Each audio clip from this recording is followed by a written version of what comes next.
Maine has one of the highest rates of gun ownership in the country. According to the RAND Corporation, about 48% of adults in Maine live in households that own at least one gun. That ranks 16th among the 50 states. On the other hand, though, the CDC reports Maine has the 14th lowest rate of firearm deaths among all states. And gun legislation is top of mind for people and lawmakers here in Maine after 18 people were shot and killed in Lewiston more than 3 months ago. During last night's State of the State address, Governor Janet Mills announced a series of gun legislation proposals that include strengthening the state's yellow flag law and boosting background checks. News Center Maine's Raya Wooten spoke with people on both sides of the issue about how they feel about these proposed changes. Governor Janet Mills announced in her State of the State address that she's proposing mandated background checks for all commercial gun sales on platforms like Craigslist, Uncle Henry's, and Facebook.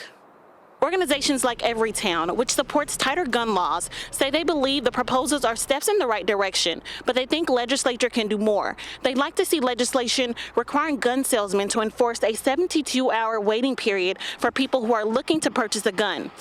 The director of the nonprofit Sportsmen's Alliance of Maine, David Trahan, says enforcing a 3-day cool-off period can be dangerous and possibly prevent people from protecting themselves. Trahan says he believes one proposal that isn't getting enough attention is Mills' suggestion to create crisis centers that provide more immediate mental health care to people who are at risk of harming themselves or others.